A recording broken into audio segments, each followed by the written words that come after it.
Aujourd'hui, nous allons lire Candide ou l'optimisme, écrit par Voltaire en 1759. Nous allons fractionner la lecture par chapitre.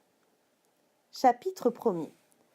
Comment Candide fut élevé dans un beau château et comment il fut chassé d'icelui.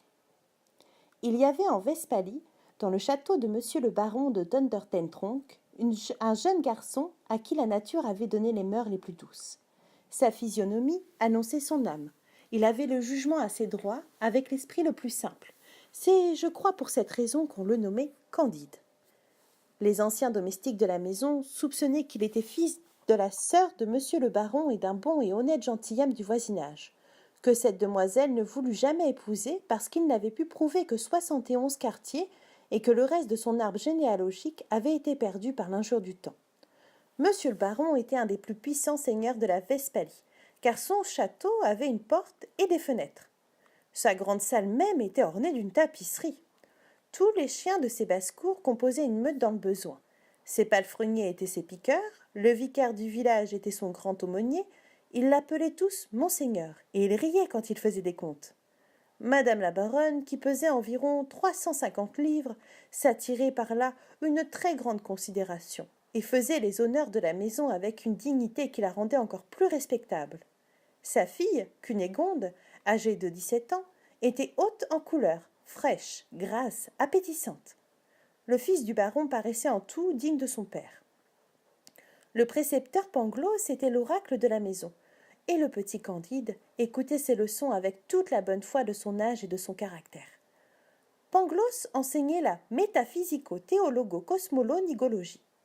Il y prouvait admirablement qu'il n'y a point d'effet sans cause, et que dans ce meilleur des mondes possibles, le château de monsieur le baron était le plus beau des châteaux, et madame la meilleure des baronnes possibles.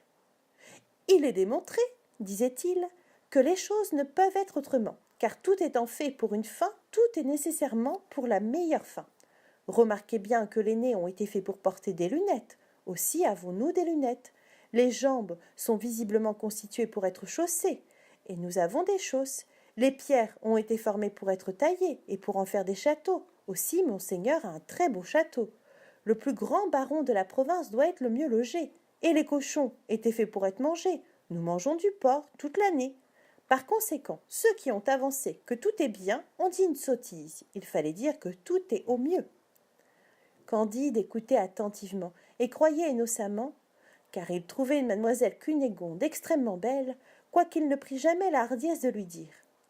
Il concluait qu'après le bonheur d'être né baron de Thundertentronckh, le second degré de bonheur était d'être mademoiselle Cunégonde. Le troisième, de la voir tous les jours, et le quatrième, d'entendre maître Pangloss, le plus grand philosophe de la province, et par conséquent de toute la terre. Un jour, Cunégonde, en se promenant auprès du château dans le petit bois, qu'on appelait parc, vit entre des broussailles le docteur Pangloss qui donnait une leçon de physique expérimentale à la femme de chambre de sa mère, petite brune, très jolie et très docile.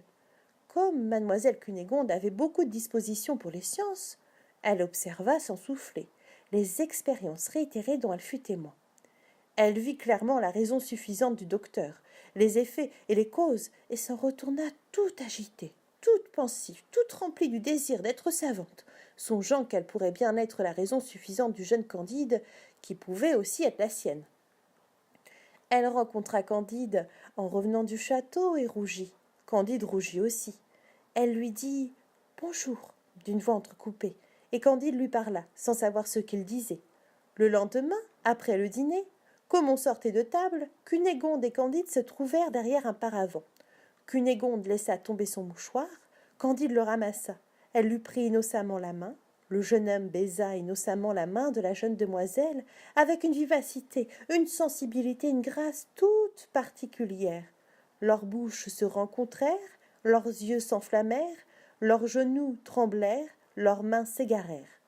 Monsieur le baron de Thundertentronckh passa auprès du paravent, et voyant cette cause et cet effet, chassa Candide du château à grands coups de pied dans le derrière. Cunégonde s'évanouit.